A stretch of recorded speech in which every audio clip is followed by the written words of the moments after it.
আপনারা হয়তো মনে করতে পারেন যে ডায়াবেটিস এখন জেনে ধরছে, আমাদের সবার জেনে ধরছে ডায়াবেটিস, কারণ জেনেটিক। তো এখন আসেন আমরা যদি এই জিনিসটা নিয়ে আলোচনা করি যে এখনও যাদের মাটির ঘর, এখনও যেখানে ইলেকট্রিসিটি নেই, এখনও যাদের আগের লাইফস্টাইল আছে, তারা কিন্তু রুগী না। আমি নিজেও যাই, আমি কিন্তু মাঝে মাঝে বিভিন্ন জায়গায় ঘুরতে যাই, এবং যাই যে এমন জায়গায় যেখানে সহজে আপনি যেতে পারবেন না। যেমন সেবার খাগড়াছড়ি আমি একটা ঝর্ণার ছবি দিয়েছি, অনেকে জিজ্ঞেস করছে এই ঝর্ণাটা কই, আমরা তো গেছি, এই ঝর্ণা তো আমরা পাইনি, কারণ তোমরা তো এই ঝর্ণায় যাবা না, তোমরা তো সিঁড়ি মিড়িয়ে আছে সেখানে গেছো। আর আমরা গেছি যে পাহাড় এমনি এমনি এমনি এমনি এইভাবে স্কল করে উঠতে হয়েছে, বুঝছেন, কোনো রাস্তা নাই, ইয়ে ধরে নামতে হয়েছে, শিকড় বাকড় ধরিয়া, তারপর এইভাবে এমন আছে যে মানে হামাগুড়ি দিয়ে এভাবে উঠতে হয়েছে, নামতে হয়েছে। তো ওখানে তো যে দেখি আমরা ছাড়া কেউ নেই, কারণ ওখানে কে যাবে। তো এই কথার একটা উদ্দেশ্য আছে যে কষ্টকর জিনিস কেউ করতে চায় না, সহজটা চায়। আপনারা আজকে রুগী কারণ কষ্ট করতে চান না, আজকে এখনও রুগী ওষুধ খেয়ে ভালো হচ্ছে না কারণ আপনারা সহজ পথ বেছে নিয়েছেন। ওষুধ খাওয়া সোজা, কিন্তু সুস্থ হওয়ার জন্য ব্যায়াম করতে হবে, ঘুমাতে হবে, যেগুলো নিয়ে আমরা আলোচনা করব, এই যে খাবারের নলেজ, অনেক কিছু জানতে হবে। সুস্থ থাকাটা সহজ নয়, জান্নাতে যাওয়া যেমন কঠিন, সুস্থ থাকাও কঠিন। কিন্তু রুগী হওয়া সহজ, জাহান্নামে যাওয়া সহজ, বুঝতে পারছেন? তো মানুষ সহজ পথ বেছে নেয়।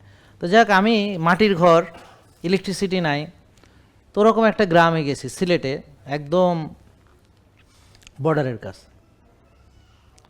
মোবাইলের নেটওয়ার্ক নাই, মোবাইল অনেক আগেই নেটওয়ার্ক ছেড়ে দিচ্ছে, মানে নেটওয়ার্ক নাই। তো নেটওয়ার্ক না থাকলে আমরা কি করি, মোবাইলটা স্টপ রাখি, কারণ নাহলে নেটওয়ার্ক সার্চ করতে করতে ব্যাটারি শেষ। বুঝতে পারছেন? জানেন কি না আপনারা?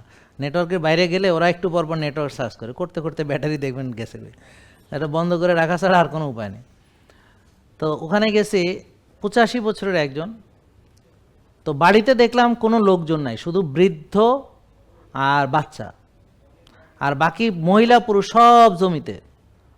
মাটির ঘর, কোনো ইলেকট্রিসিটি নাই, দু একটা বাড়ি আছে যারা একটু সুবিধা আছে ভালো, ওরা একটা সোলার প্যানেল লাগাইছে, সৌরবিদ্যুৎ। তা মনে হয় কোনো ওই যে এনজিও মনে হয় দিছে, এরকম হবে। সোলার প্যানেল আছে, কোনো মোবাইলের কোনো নেটওয়ার্ক নেই, অ্যান্টেনাও নাই যে নেটওয়ার্ক পাইবেন আপনি কোনো। মানে কিছু কিছু গ্রামে আমি পাহাড়ের মধ্যে গেছি, ওরা একটা কিরাম লাগাইছে, অ্যান্টেনার মধ্যে লাগাইলে নেটওয়ার্ক আসে, ওটা ওখানে সেটাও নাই। তো এখন ওই লোকটা বললো 85 বছর বয়স, তো দেখে মনে আরও বয়স হবে হয়তো। তা বয়সের তো হিসাব তারা জানে না ওরকম, ওদের তো আর বার্থ সার্টিফিকেট নাই। বিশ্বাস করেন ওর কোনো রোগও নাই। বললাম আপনার ডায়াবেটিস আছেন, ডায়াবেটিস চিনে না সে। আপনি এখন যদি বলেন যে এই লোক ডায়াবেটিস চেনে না, এটা কেমন কথা? আসলেই সে চেনে না, ডায়াবেটিস চেনে না, বুঝছেন? তার মানে ওই গ্রামে কারো নাই। তো এখন আমি ওদের জীবনযাত্রা কেমন দেখলাম, যে ওরা উৎপাদিত ফসল থেকে খায়,